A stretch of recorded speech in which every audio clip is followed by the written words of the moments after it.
Hello everyone, welcome to channel twin bros. I am Juhi और आज की वीडियो में हम कवर करने वाले हैं chapter care and maintenance of fabrics in institutions. तो यहाँ पे हम दो इंस्टीट्यूशंस की बात करेंगे, hospitals and hotels, and in दोनों में कंपैरिजन करेंगे। This is a very important chapter और काफी इजी भी है, तो अगर आप अच्छे से पढ़ लें तो इसमें से काफी एमसीक्यू सॉल्व कर पाएंगे। सो let's get started. First question is, which of the following is not a factor responsible for clothes becoming dirty with grime and grease? A. Perspiration, B. Sunlight, C. Pollution या फिर D. Carelessness. मतलब इनमें से कौन सा factor नहीं है कपड़े गंदे होने का? The answer is B. Sunlight. Perspiration, pollution, carelessness इन सबसे कपड़े गंदे होते हैं, सनलाइट से नहीं. This is very obvious. Next question. When should the removal of stains be done? ये specifically mentioned है तो आपको ये पता होना चाहिए. A. Before washing, B. After washing, C. Before ironing या फिर D. While folding. The answer is A. Before washing. धोने से पहले stains हटाने चाहिए. Next, what do care and maintenance requirements of different fabric depend on? A. Fiber content, B. Finishes given to fabric, C. Type of yarn या फिर D. All of the above. तो ये मैंने भी कवर कर रखा है वीडियो के अंदर. इसका answer is D. All of the above. Fibre content, finish, type of yarn, इस सब पे डिपेंड करता है कि कैसे कपड़ों का केयर एंड मेंटेनेंस होगा. Next, what is the final step of laundry processing? A. Ironing, B. Stain removal, C. Folding या फिर D. Finishing treatment. Final step होगा फोल्डिंग. फोल्ड करके कपड़े रखे जाते हैं, so this is the last step. Ironing, stain removal and finishing treatment ये सब पहले किया जाता है. Next question, which washing machines have a single time setting controls for each use? कौन से टाइप की वॉशिंग मशीन में एक बार कंट्रोल कर दो और फिर वो अपने आप काम करने लगता है? ये क्वेश्चन का मतलब है. ठीक है. A. Manual, B. Semi automatic, C. Front load या फिर D. Fully automatic. Answer is D. Fully automatic. Fully automatic में बस एक बार आपको सेटिंग लगानी होती है, वो बाकी सारा काम खुद कर लेती है. दैट इज उसका नाम ही फुल्ली ऑटोमेटिक है. Next question, dash machines generally contain 2 tubs. कौन सी मशीन में 2 टब्स होते हैं? A. Top load, B. Front load, C. Semi automatic या फिर D. Fully automatic. Answer is C. Semi automatic. हमने पढ़ रखा है उसमें 2 टब्स होते हैं, एक वॉशिंग के लिए, एक ड्राइंग के लिए. So this is semi-automatic. What processes involve the creation of a current in a tub, forcing water into the fabric? अब ये डेफिनेशन दे रखी है, इनमें से कौन सा मैच कर रहा है इस डेफिनेशन से? A. pulsation, B. agitation, C. extraction या फिर D. tumbling. तो अब आप इसमें से आपको जो पता है, सारे डेफिनेशंस पता होनी चाहिए, बट सिर्फ उनका मीनिंग नहीं, एकदम लाइन टू लाइन भी आ सकता है. So you should know. The answer is agitation. Agitation के अंदर ऐसे करंट करा जाता है टब के अंदर, जिससे वाटर जो है फैब्रिक के अंदर फोर्स होता है, बिल्कुल उसके अंदर से थ्रू से जाता है ताकि कपड़े क्लीन हो. So that is called agitation. Next, what is used in top load machines to make movement very rapidly vertically? Top loading machines में कौन सा movement यूज होता है? A. tumbling या फिर B. spinning, C. pulsation या फिर D. rinsing. So the options are A. tumbling, B. spinning, C. pulsation या फिर D. rinsing. Vertically जब word use होता है आपको समझ जाना चाहिए किसकी बात हो रही है. The answer here is C. pulsation. Pulsation में vertically होता है, right? Next question. What is the first step in an automatic washer? A. filling up water, B. water level center, C. regulation of temperature of water या फिर D. washing. सबसे पहला step क्या होता है? Answer here is A. Filling up of water. सबसे पहले तो पानी भरता है ना, उसके बाद कुछ होगा. धुलेंगे तो कपड़े बाद में, पहले पानी भरा जाएगा, टेम्परेचर ही बाद में देखा जाता है. तो first is filling up of water. Next, if wringing is not done properly, how might clothes appear? अगर रिंजिंग अच्छे से नहीं होगी तो कपड़े कैसे लग सकते हैं? A. Dirty and filthy, B. Grey and dull, C. Black and smooth या फिर D. All of the above. अब यहाँ पे ग्रे एंड डल भी हो सकता है, डर्टी एंड फिल्दी भी हो सकता है, बट हमारे बुक में जो मेंशन्ड है, मैंने आपको बार बार बता रखा है, हम उस आंसर के साथ जाएंगे.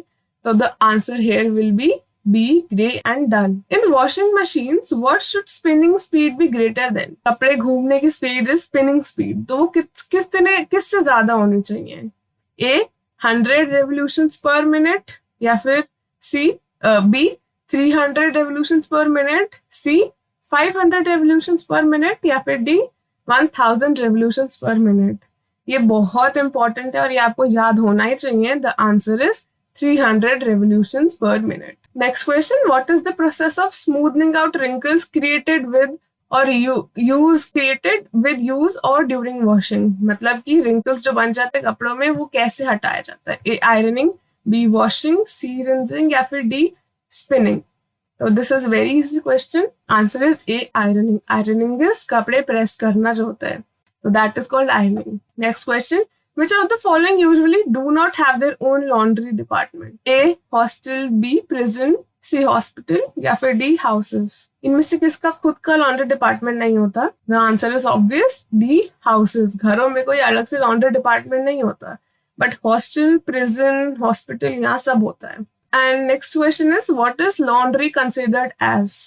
A. Science and art, B. Maths and science, C. Art and construction या फिर D. Walk and talk. This is very easy.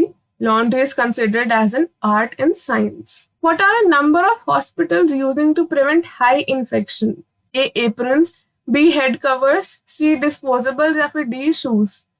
तो इन्फेक्शन कम करने के लिए क्या यूज किया जाता है हॉस्पिटल के अंदर? ये मैंने आपको बता रखा है. The answer is disposables. क्यों? वो एक बार यूज करके फेंक दिए जाते हैं तो इन्फेक्शन का चांस ही नहीं रहता. तो this is very good option अगर आपको इन्फेक्शन प्रिवेंट करने हो. इसलिए hospital also use disposables. Next question, what are hydro extractors used for? A. Stiffening clothes, B. Calendering clothes, C. Ironing clothes या फिर D. Drying clothes. Hydro extractors. अब hydro extractor आप नाम से समझ सकते हो क्या है. हाइड्रो मतलब वाटर, एक्सट्रैक्टर मतलब निकालना, एक्सट्रैक्ट करना, तो पानी निकालना. अब इन ऑप्शन में से कौन सा सही बैठ रहा है? So the correct answer is D. Drying clothes. पानी निकालना मतलब कपड़े सुखाना. Next question, through what is water extract? कपड़े में से पानी निकाला कैसे जाता है? A. Spinning, B. Bottom drain and spin, C. Bottom draining या फिर D. All of this.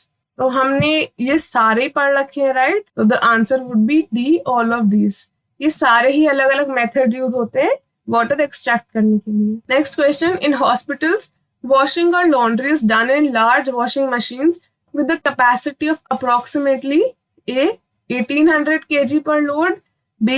6 kg per load, C. 100 kg per load या फिर D. 20 kgs per load. The answer is C. 100 kgs per load. This is also mentioned in book and मैंने बताया हुआ है.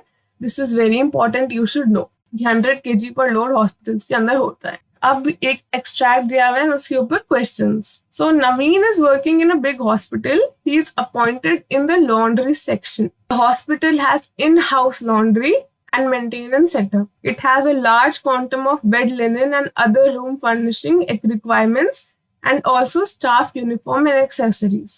A number of hospitals started using disposables also. The daily laundry thus emphasizes mainly on cleanliness.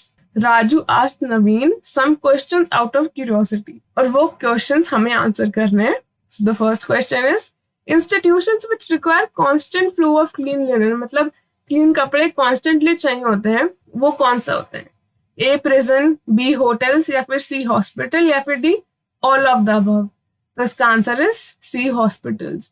Prison, hotel वगैरह में ज्यादा जरूरत तो नहीं होती, एकदम कॉन्स्टेंटली नहीं चाहिए होते, बट हॉस्पिटल में चाहिए होते हैं. वहाँ पे अलग अलग, कहीं पे सर्जरी हो रही है, कभी कहीं कुछ और हो रहा है, किसी को इंजरी हो रही है, ब्लीडिंग हो रही है, तो वहाँ पे कॉन्स्टेंटली कपड़े अलग अलग चेंज होने पड़ते हैं, लिनन अलग अलग चाहिए होते हैं. So the correct answer is hospitals. The next question, what are institutions called that have laundry facilities within their organization? ये हमारे पैराग्राफ के अंदर है. अगर आप वापस से जाएंगे वीडियो में, पैराग्राफ पॉज करके अच्छे से पढ़ेंगे एक्सट्रैक्ट, तो उसमें यहाँ पे आंसर दिया हुआ है इसका. सो आउट हाउस लॉन्ड्री या फिर in house laundry, outsource laundry या in source laundry. The answer is in house laundry. Next question, what does hospital laundry take care of? A. hygiene, B. stain removal, C. starching या फिर D. Next question is, what does hospital laundry take care of? A. hygiene, B. stain removal, C. starching या फिर D. mending. So the answer here is hygiene. Hygiene सबसे ज्यादा important होता है hospitals के अंदर, बिकॉज स्टार्चिंग, स्टेन, ये सब तो लगते रहते हैं. हम इस पे ध्यान देंगे तो फिर तो कपड़े धुलेंगे ही नहीं. वहां पे तो इतने ज्यादा क्वांटिटी में चाहिए होते हैं फ्रेश क्लोथ्स एंड लिनन. तो इसलिए हाइजीन इज सबसे इम्पोर्टेंट. बाकी सब इतना इम्पोर्टेंट नहीं होता. हॉस्पिटल्स में ऐसा होता है, बट होटल्स में अलग होता है. होटल्स में स्टेन रिमूवल, स्टार्चिंग पे ज्यादा ध्यान दिया जाता है ताकि जो कपड़े हैं बहुत अच्छे दिखे, बहुत साफ सुथरे लगे. Larger hospitals may have to take care of how many beds और even more. A 800 to 1000, B 1800 to 2000, C 200 से 500, या फिर डी 400 to 500. तो लार्जर हॉस्पिटल्स में कितने बेड चाहिए होते हैं? The answer is 1800 to 2000. So they have to take care of 1800 2000 beds और इवन मोर. इसलिए हॉस्पिटल्स में इतना सारा लिनन चाहिए होता है, क्लीन एंड हाइजीनिक. अब असर्शन रीजनिंग पे आते हैं. तो assertion is laundry is both a science and an art. Reason, it is a science because it is based on application of scientific principles. It is an art since it application requires mastering of certain skills and produce aesthetically pleasing results. अब हमारे इसी video में थोड़ा सा आगे जाके आपने अगर देखा होगा तो एक क्वेश्चन था लॉन्ड्री साइंस एंड आर्ट के ऊपर. तो assertion तो हमारा सही है, हमें पता है. क्या रीजन इससे मैच कर रहे? हाँ, रीजन भी सही है. इसलिए इसका answer would be A and R are true and R is correct explanation of A. Assertion, fabrics with specific properties are selected for specific usage and functionality. Reason, thus care and maintenance of fabric is very important. तो क्या ये दोनों statement सही है? पहली बात, अगर नहीं तो क्या इनमें रिलेशन बैठ रहा है? The answer is B. दोनों स्टेटमेंट्स तो सही है बट कोई रिलेशन नहीं है. आप देखिए, पहले स्टेटमेंट में बात हो रही है फैब्रिक्स की प्रॉपर्टीज की, उनके फंक्शन की, यूसेज, और अगले में care and maintenance of fabric की. सो दे आर नॉट रिलेटेड. दस the correct answer is a and R are true, but R is not the correct explanation of A. So with this, our chapter ends. Thank you so much for watching. Please like the video and subscribe to the channel. Thank you.